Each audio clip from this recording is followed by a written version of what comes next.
नमस्कार जी, मेरा नाम है दीपक और मेरे साथ है आनंद सर। तो हम लोग आनंद सर की लाइफ स्टोरी पे एक सीरीज़ कवर कर रहे हैं और ये वीडियो उस सीरीज़ का 30th पार्ट है और मुझे बहुत खुशी है कि हम 30 वीडियो तक पहुँच गए। मतलब बहुत बढ़िया एक्सपीरियंस रहा अभी तक। तो इस वीडियो में मैं सर से कुछ और चीज़ें इनके एनजीओ के वर्क एक्सपीरियंस से ही रिलेटेड कुछ और चीज़ें डिस्कस करेंगे। तो सर जैसे करिकुलम में, स्कूल्स में, कॉलेजेस में पढ़ाया जाता है थ्योरी में कि हाँ, लोगों की हेल्प करना बहुत अच्छी बात है, ये करना चाहिए, वो करना चाहिए, ऐसा हो सकता है, वैसा हो सकता है। हुँ, पर जब ये बात जैसे लगभग बहुत सालों तक तो सोशल साइंस भी पढ़ाई जाती है कि हमें हुँ, सोशली कैसे रहना है, कैसे एनवायरमेंटल स्टडीज़ भी पढ़ाई जाती है।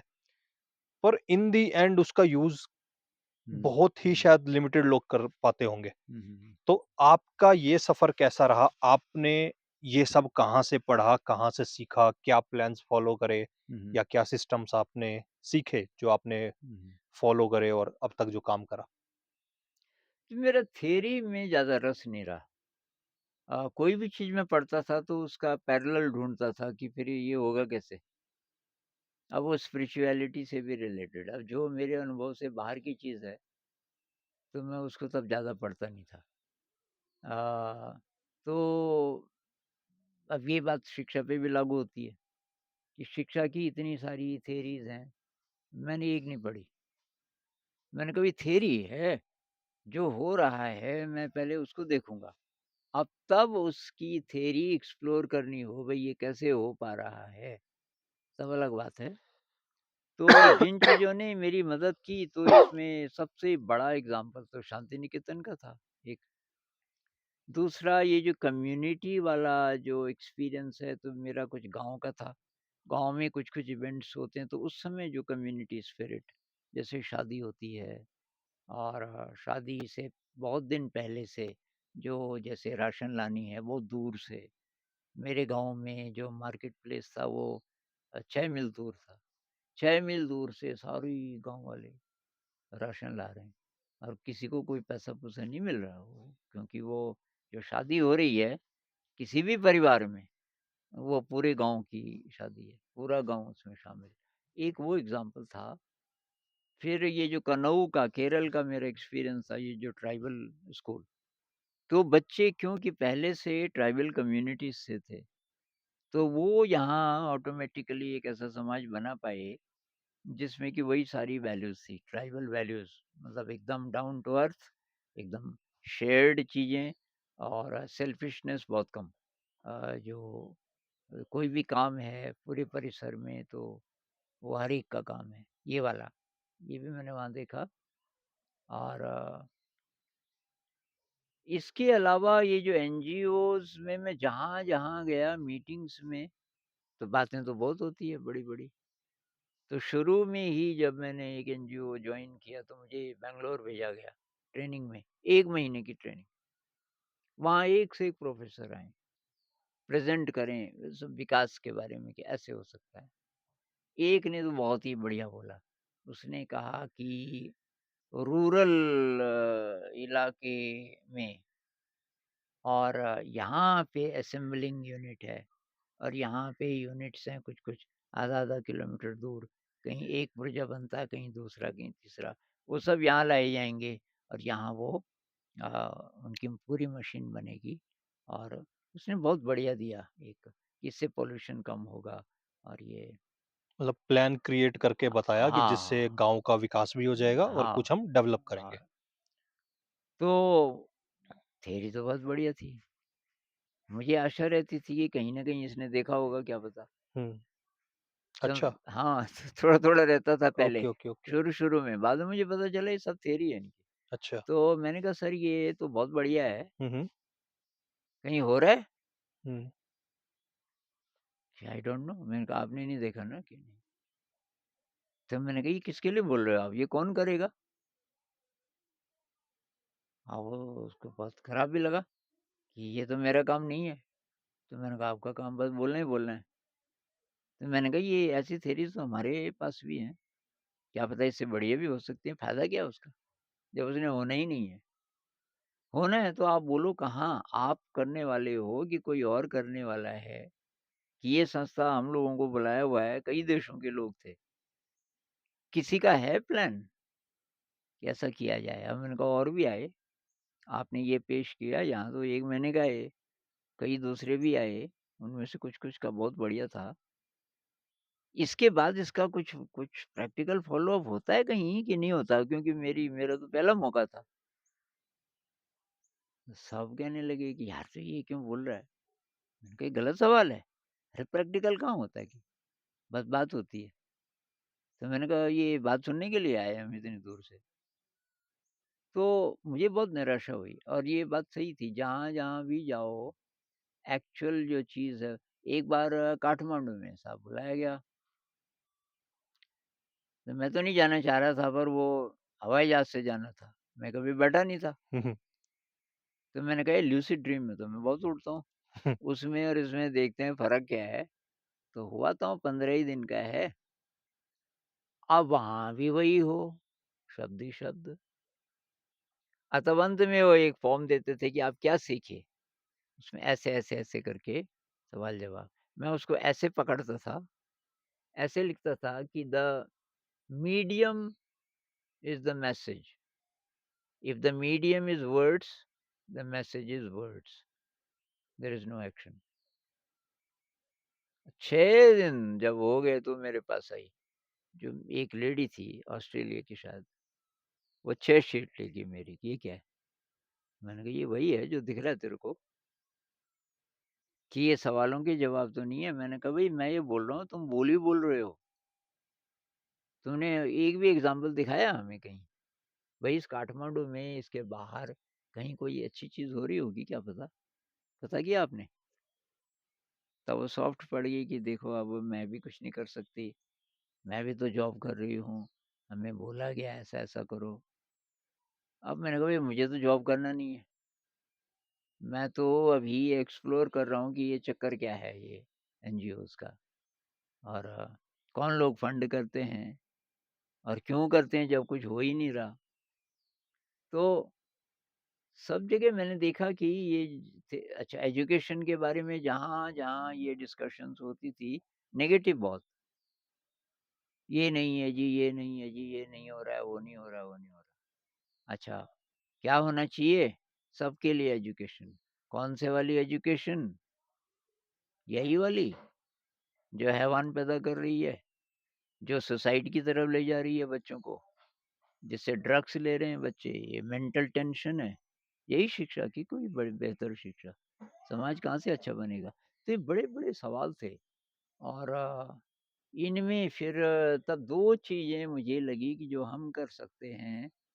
मैंने कहा यार कहीं कोई पहले से जगह हो और पहले से बच्चे हों और टीचर्स ट्रेनिंग के बजाय कोई बोले कि यार इन बच्चों के साथ काम करो और ज़रा लंबा, लंबा टाइम मिल जाए, कुछ महीने मिल जाएँ। क्योंकि वहाँ जो टीचर्स होंगे, तो 1-2 दिन में तो बात सुनने वाले हैं नहीं। उन्हीं के साथ रहा जाए लगातार, तो शायद कुछ-कुछ चीज़ें हम टेस्ट कर सकते हैं, क्या हो सकता है और क्या नहीं हो सकता। तो उसमें मेरे दिमाग में यही थे कि एक तो कम्युनिटी वाला एस्पेक्ट और माइंडफुल कम्युनिटी, एक था सस्टेनेबिलिटी, एक्सप्लोर किया जाए हम सेल्फ सस्टेनेबल कैसे हों और तीसरी चीज़ थी कि क्रिएटिविटी बहुत ज़्यादा होनी चाहिए। बाकी ये जो बारीक-बारीक चीज़ें हैं कि जो भी आप सिखाओ, उसका उसके पहले रूट में जाओ कि ये चीज़ क्या है? जैसे भाषा, लिखित भाषा क्यों ज़रूरी लगी होगी इंसान को? कहाँ से पैदा हुई होगी? वो जो नीड है, वो महसूस कराओ बच्चे को कि उसको लगे कि यार लिखित भाषा की अब ज़रूरत है, इसके बिना मेरा काम नहीं चल रहा। और हर चीज़ में, मैथ हो, कुछ भी हो। तो तब ये सारी चीज़ें यहाँ इकट्ठी हो गई, हमें जगह मिल गई और बच्चे भी मिल गए। और टीचर्स का तो और भी बढ़िया हो गया, पुराने टीचर्स का तो ट्रांसफ़र हो ही रहा था और वो ओवर क्वालिफ़ाइड भी थे मेरे लिए, मेरी बात पता नहीं सुनते कि नहीं सुनते, क्योंकि मैं तो मेरे पास कोई डिग्री थी भी नहीं एजुकेशन की। तो नए जो लोग आए, वो उन्होंने बोला कि आप जो बोलो वो हम करेंगे। तो जितने आइडियाज़ थे यहाँ हमने कोशिश की। अब ये पूरी हमारी जगह होती तब इनकम जनरेटिंग चीज़ें भी हम करते शुरू से ही। हुँ। वो ऑप्शन था नहीं, भविष्य में होगा शायद। जैसे जब वो लोग बैंगलोर में प्रेज़ेंटेशन दे रहे थे हुँ, और उन्होंने बोला कि मतलब ये ऐसा-ऐसा हो सकता है, तो आपने बोला लेकिन ये करेगा कौन? हुँ, तो यही क्वेश्चन अगर मैं आपसे पूछूँ कि ये करेगा कौन? कि कैसे होगा? कि चलो वो प्लान्स है उस इंसान के मन में, हुँ। पर ये कैसे इम्प्लीमेंट हो सकते हैं? ये थ्योरी के बजाय किसी को करना पड़ेगा छोटा-सा, छोटा-सा। और ऐसे प्रयोग हैं मेरे ख़्याल से कुछ-कुछ सफल, जिनका बाहर पता नहीं चलता। तो ये जो बड़े-बड़े विद्वान हैं, ऐसे किसी प्रयोग को देखें, फिर एक्सप्लोर करें कि ये सफल कैसे हुआ और तब और उसमें जो कमी है, किसी चीज़ की कमी है, तो उसको ऐड कर सकते हैं। लेकिन शुरुआत होनी चाहिए मेरे ख़्याल से तो प्रैक्टिकल से, थ्योरी से नहीं। अब जिस भी आदमी ने कोई भी एग्ज़ाम्पल खड़ा किया होगा, तो उसके दिमाग में कुछ तो रहा होगा। ऐसे क्लियर कट थ्योरी ना सही, पर कुछ रहा होगा और उसके सहारे वो आगे बढ़ा। तो बिज़नेस में तो काफ़ी एग्ज़ाम्पल हैं ऐसे छोटे-छोटे कि जो जिन लोगों ने मतलब अपने बिज़नेस को बहुत आगे बढ़ा दिया। बहुत सिंपल, लेकिन वो केवल एक ही फ़ील्ड है बिज़नेस, फिर उसमें माइंडफुलनेस नहीं होगी, उसमें कम्युनिटी वाला नहीं होगा एलिमेंट। तो ये सारी चीज़ें एक साथ हो जाएँ, ऐसे प्रयोग देखने पड़ेंगे और हमारे इतने बड़े देश में कहीं भी ऐसे प्रयोग नहीं होंगे, ये तो मैं नहीं मानता। अच्छे प्रयोग हो रहे होंगे, काफ़ी सारे हो रहे होंगे। जो हम बोल रहे हैं कि सेल्फ सफिशिएंट स्कूल, मेरे ख़्याल से ज़रूर होंगे, कहीं न कहीं। अब ये है कि हमें नहीं पता उनके बारे में। और मतलब ये मैंने यहाँ रह के जाना कि हुँ, भले जैसे आप जो कुछ भी कर रहे हो, अब मैंने आपकी किताबें पढ़ी हुँ, कि कॉन्शियस एवोल्यूशन या हुँ, पहले की भी, हुँ, तो फिर मेरे को कुछ डाउट्स आए, जैसे मैं आपके पास आया कि सर ये तो मैंने स्कूल में नहीं होते देखा। तो तब मेरे को ऐसा लगता था कि अरे! जो कुछ लिखा है वैसी-वैसी तो चीज़ें नहीं हो रही।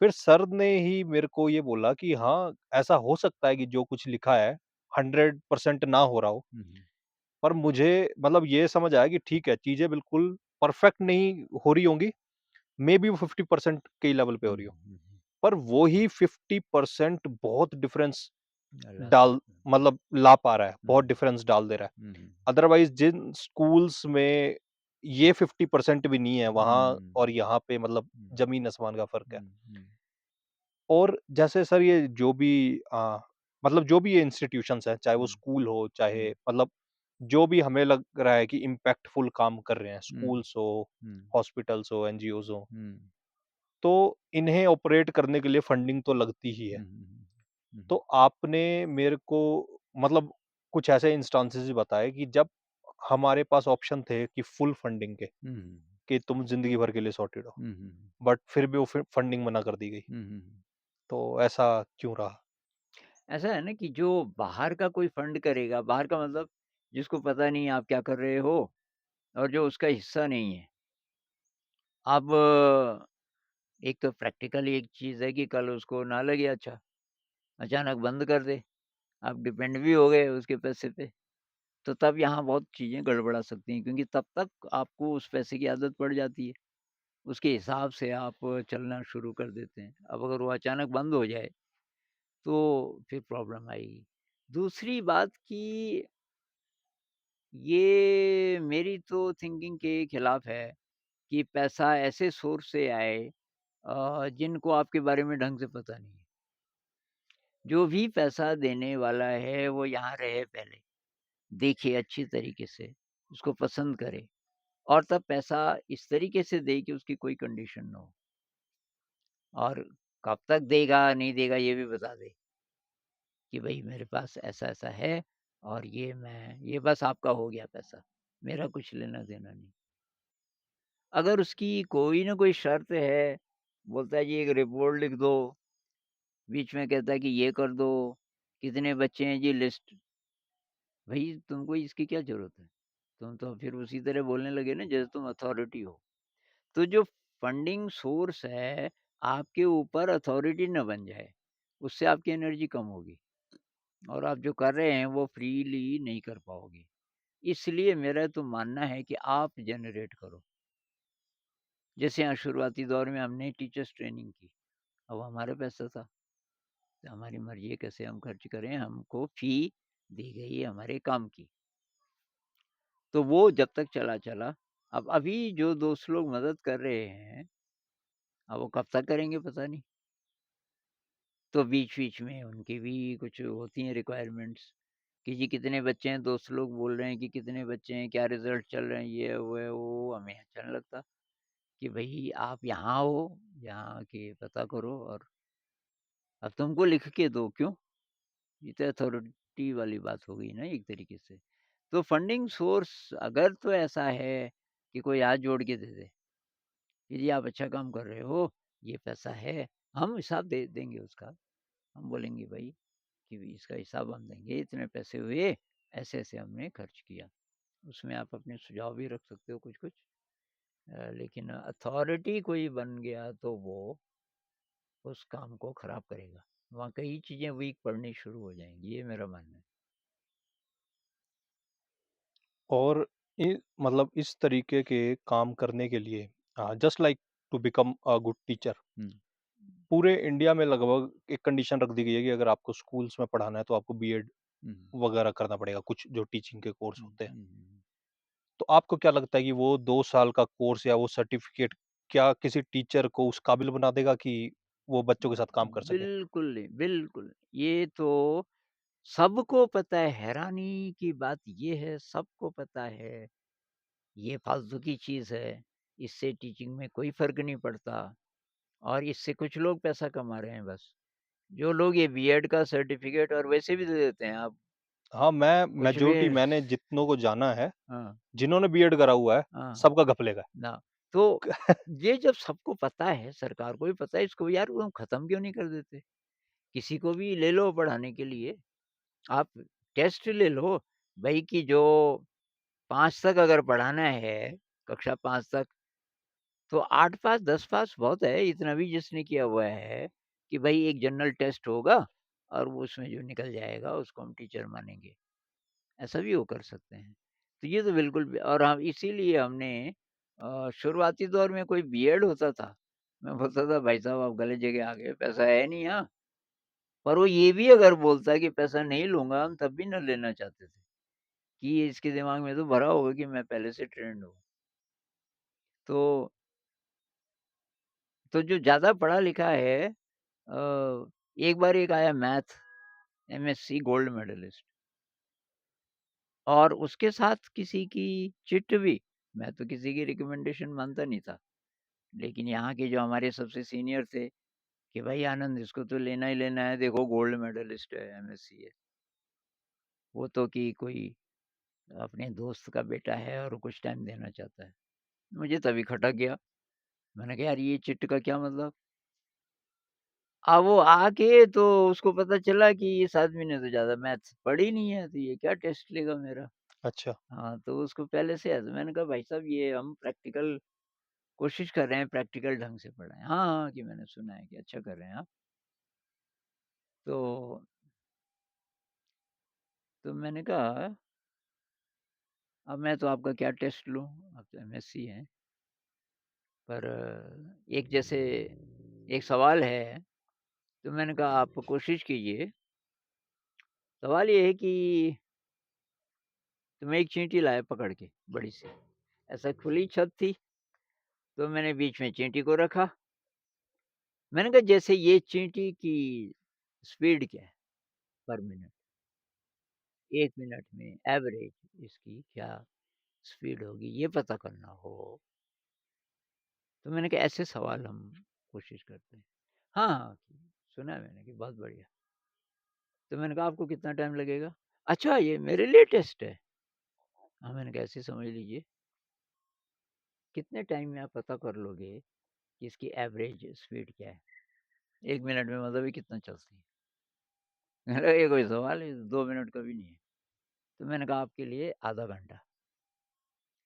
आधे घंटे में अगर आपने इसका हल निकाल दिया एकदम सटीक तो आप सेलेक्टेड। नहीं तो मैंने कहा ये चाहे चिट है, चाहे आप किसी के बेटे हैं, आपको मैं नहीं लूँगा क्योंकि ये अभी मेरा डिपार्टमेंट है। तो देखने लगा मेरी तरफ, अभी तक वो ये मान के चल रहा था कि ये कुछ नहीं बोल सकता अब क्योंकि चिट भी है। और मैंने कहा इस सवाल को हल करने के लिए जिस यंत्र की ज़रूरत पड़ सकती है, वो सब मेरे पास है। पर आपको बोलना पड़ेगा क्या चाहिए, और हेल्प के लिए अगर किसी आदमी की ज़रूरत पड़े, तो मैं करूँगा, पर आपको बोलना पड़ेगा। उसको बात समझ नहीं आई। देखता रहा उस चींटी को। अब चींटी चले, चींटी सीधी थोड़ी चलती है। फिर वो किनारे गई, अभी 4-5 मिनट हो गए थे। मैं उसको पकड़ के फिर बीच में रोक दूँ। मैंने कहा जी 5 मिनट हो गए, आधा घंटा है, पर आपने 2 बोला था, मैं इसलिए बोल रहा हूँ। फिर मैंने कहा 7 मिनट हो गए। फिर वो चिल्ला पड़ा, "ये कोई सवाल है? ऐसा सवाल कौन पूछेगा?" मैंने कहा कौन पूछेगा, कौन नहीं पूछेगा इसकी बात नहीं हो रही है। हम ब्रेन के इवोल्यूशन की बात कर रहे हैं। हमें शिक्षा व्यवस्था से, परीक्षाओं से कुछ लेना-देना नहीं है। हम जो प्रयोग कर रहे हैं, उस समय तो स्कूल था भी नहीं। हुँ। मैंने कहा हम जो सोच रहे हैं वो सोच ये है, क्या करके बच्चे के ब्रेन का इवोल्यूशन हो। तो ये अज्ञात स्थिति है, अननोन। ये शायद आपने पहले कभी नहीं किया होगा। बस, उसने कहा आपका शायद दिमाग गड़बड़ है, चला गया। चला गया और ये नहीं बोला उसने कि वो टेस्ट था और मेरे दिमाग में नहीं आया। उसने कहा मैं नहीं रहूँगा यहाँ। जिन्होंने चिट भेजी थी, वो भी नाराज़ हुए, वो आ गए मेरे पास। यार आनंद कि क्या हुआ? तो मैंने उनको बताया। मैंने कहा मैंने ये सवाल दिया है, गलत है? बहुत ज़ोर के हँसे। उसने क्या किया? मैंने कहा उसने बोला 2 मिनट में। 7 मिनट तक देखता रहा उस चींटी को, मैं 2 बार उठा के भी लाया और चला गया। तो बहुत हँसे। उसके कुछ दिन बाद मैंने कहा यार ये सवाल बहुत मुश्किल तो नहीं रहा होगा? तो कक्षा 3 की क्लास खाली थी और वहाँ ये पुराना स्कूल चलता था यहाँ जब। तो वो टीचर नहीं था, बच्चे भाग-भाग के मेरे पास अंकल जी तो कोई कहानी सुनाओ। मुझे ऐसे जाना जाता था कि ये कहानी हुँ, सुनाता है। हुँ, मैं जब जा रहा था मुझे याद आ गया वो सवाल। मैंने एक चींटी पकड़ ली रास्ते में। वहाँ जाके मैंने कहा भाई कहानी सुनाऊँगा मैं बहुत बढ़िया, पहले एक सवाल करना है आपको। आगे जल्दी बोलो। तो मैंने कहा ये फर्श छोड़ो, बस्ते-बुस्ते उठाओ, ये जगह खाली जगह है। यहाँ पे क्या होगा? मैंने कहा बताता हूँ। तो मैंने चींटी छोड़ी। एक चींटी, मैंने कहा ये 1 मिनट में कितना चलेगी बता दोगे? ये वो घड़ी थी दीवार पे। एक दूसरे को कह रहा है कि यार 1 मिनट कितना होता है? हुँ, अरे कि वो जो चल रही है ना, जब 12 पे होती है हुँ, और फिर 12 पे जाती है, हुँ, उसको बोलते हैं 1 मिनट। हाँ जी, जी बता देंगे। मैंने कहा बताओ। तो रख के उँगली रख, जैसे 12 पे जाएगी यहाँ पे उँगली रख, जहाँ पे वो चली। उसने उँगली रखी, उसके बाद जहाँ पे वो खत्म हुआ उसके पीछे-पीछे जाता गया, उसने उँगली रखी। हुँ, हो गया कि? मैंने कहा क्या? कि कितना चले हमने पता कर लिया। मैंने कहा कैसे? कि यहाँ से यहाँ। मैंने कहा सीधी गई? नहीं सीधी थोड़ी गई कि इधर से तो गई भी नहीं। मैंने हुँ, कहा किधर से गई? कि इधर है। हाँ, तो मैंने कहा फिर? तो उसको तो कैसे नाप सकते हैं? मैंने कहा वही तो नापना है। तो कह रहे लंबी कहानी है। हुँ, एक मंदबुद्धि जिसको माना जाता था, मेरे बगल में बैठी थी। वो बहुत ध्यान से देख रही थी। और वो बच्चे क्या बोले, इसको इसके पीछे निशान तो लग ही नहीं रहे। एक कह रहा है इसको स्याही में डुबाएँगे, तब ये चलेगी। तो निश कोई कह रहा है कि रेत बिछाएँगे, कोई कह रहा है आटा बिछाएँगे। फिर वो खुद ही कैंसल भी कर रहे कि ऐसे नहीं होगा। ये बच्ची मेरी तरफ देखने लगी। मैंने कहा तेरे दिमाग में आया कुछ?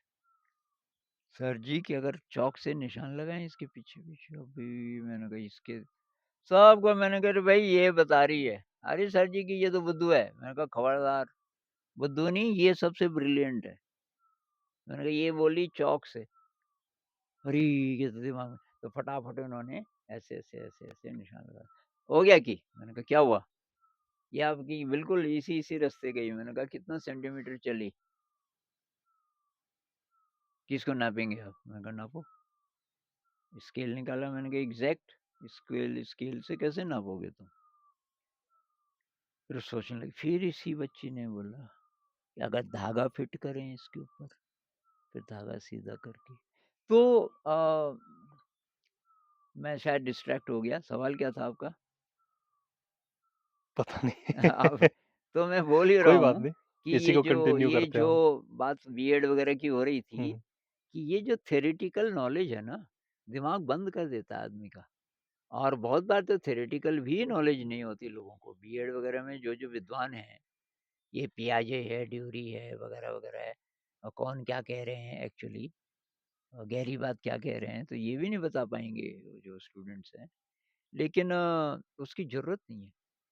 किसने पता नहीं कब। अच्छा, दूसरी बात, ये जो अभी जो एडवांसेस हुए साइंस में, मेडिटेशन से, न्यूरोलॉजी से, ये तो कहीं बीएड में है ही नहीं।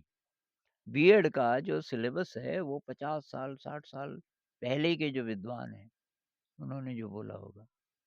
अब थोड़ा बहुत छिड़काव इनका भी कर देते हो, जय कृष्णमूर्ति है, थोड़ा-सा। तो अच्छा, वैसे एक क्वेश्चन मेरे माइंड में आया इसी कन्वर्सेशन से रिलेटेड कि हुँ, वैसे वो एनजीओ का वो नहीं है, हुँ, बट एक बेसिक हुँ, कि जैसे आपने बोला कि वो बच्ची थी, उसे लोग मंदबुद्धि कहते थे, हुँ, पर उसने वो सॉल्व कर दिया। हुँ, हुँ, ऐसे ही मतलब सोसाइटी में लोग मतलब मुझे बहुत बुरा लगता है कि पता नहीं क्यों टैग लगा देते हैं हुँ, हुँ, कि ये मंदबुद्धि है, हुँ, हुँ, तो मतलब इसमें कोई कमी है, हुँ, हुँ, हुँ, या ये डीफ एंड डम्ब है, इसमें कोई कमी है। हुँ, हुँ, हुँ, ये किसी तरीके से हैंडीकैप्ड है, हुँ, कोई मतलब बॉडी पार्ट हुँ, में इश्यू है, हुँ, हुँ, तो इसमें कोई कमी है। हुँ, हुँ, पर ये तो किसी भी तरीके से एक इंसान को नापने का तरीका नहीं हुआ। हुँ, हुँ, इंसान को नहीं नापा जा सकता। मैंने इसी स्कूल में जैसे एक छोटी बच्ची है, उसे शायद चोट लगी थी कुछ साल हुँ, पहले, हुँ, पर वो बहुत प्यारा गाती है। हुँ, मतलब हुँ, मेबी वो सोशली इतनी अच्छी नहीं है, हुँ, पर वो बहुत प्यारा गाती है। हुँ, हुँ, हुँ, एक बच्चा है मतलब मुझे नहीं पता कि उसे इश्यू क्या है, पर वो अपनी एज से मतलब सेकंड क्लास में वो है, पर वो एज में बड़ा है, पर सेकंड में ही वो अभी पढ़ रहा है। हुँ, हुँ, पर मैंने देखा कि वो बहुत चीज़ों का ध्यान रखता है, हुँ, हुँ, हुँ, कि अगर मैं बच्चों को लैब लेके गया, अगर मैं हुँ, बोल दूँ कि ये चीज़ों का ऐसे ध्यान रखें कि हुँ, कोई छेड़े ना, कोई ये ना करे, वो बहुत ध्यान रखता है। हुँ, हुँ, एक बच्चा है वो डीफ एंड डम्ब है शायद। क्या हुँ, वो बोल शायद नहीं पाता, बस हुँ, सुनता है ऐसा। हुँ, मैंने देखा कि मैं एक दिन बर्तन धो रहा था इंटरवल के बाद स्कूल में, और वो आया और बिल्कुल शिद्दत से मतलब डेडिकेशन से मेरे साथ लग गया। हुँ, ऐसे करके कि मैं करूँगा, हुँ, और वो बहुत उसमें इंटरेस्ट ले रहा था। अब जस्ट बिकॉज़ दीज़ टैग्स कि ये जो हम सिस्टम बनाए जा रहे हैं, हुँ, कि अब इस सिस्टम में तो टैग लगा हुआ है कि भाई ये बंदा हुँ, कि जस्ट बिकॉज़ रिपोर्ट कार्ड में इसके वो हुँ, नंबर नहीं है, हुँ, तो ये यहाँ नहीं जा पाएगा, ये काम नहीं कर पाएगा, वो हुँ, काम नहीं कर पाएगा, और ये हम लोगों के माइंड में बैठाए जा रहे हैं। हुँ, हुँ, और मुझे लगता है कि इससे तो उनका जीवन मुश्किल ही बहुत होते जाना है। बहुत बहुत ज़्यादा, बहुत विसंगतियाँ हैं, और ये सब जगह। मेडिकल साइंस में हमने मान लिया कि नॉर्मल माइंड ऐसा होता है। अब उससे थोड़ा भी कोई अलग है, तो उसको कोई बीमारी है। चाहे उसको मिस्टिकल एक्सपीरियंस हो जाए, उसको भी ये बीमारी बोलेंगे, इनकी बुक्स में है ही नहीं। ऐसे ही शिक्षा में है कि अ, आ, इ, एबीसीडी 1, 2, 3, 4 जो कि विद्या एक्चुअली है ही नहीं। ये जिनको बिल्कुल भी ना आए, वो बहुत ब्रिलियंट इंसान हो सकते हैं।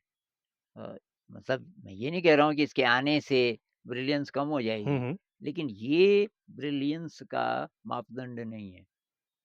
आई 1, 2, 3, 4 एबीसीडी। लेकिन हमने मान लिया, उसी को शिक्षा मान लिया।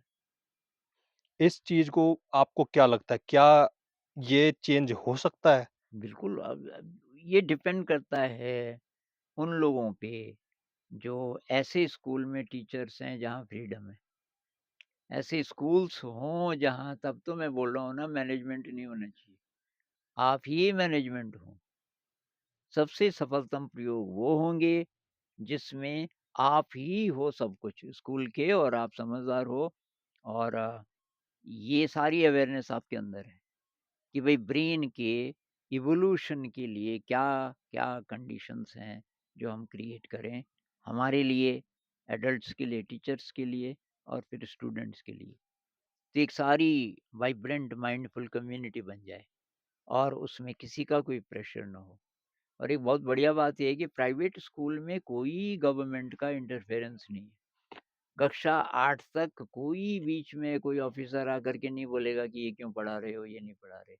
शायद एनसीईआरटी की गाइडलाइंस भी हैं कि भई ये थोड़ा इनोवेटिव होना चाहिए, क्रिएटिव होना चाहिए वगैरह। तो इस फ्रीडम का हम उपयोग कर सकते हैं। अ, ओके। हुँ, तो ठीक है सर, मेरे को लग रहा है इस वीडियो में हम इतना रखते हैं हुँ, और बाकी की कन्वर्सेशन हम हुँ, आगे वीडियोस में आगे बढ़ाएँगे। हुँ। तो थैंक यू इसके लिए।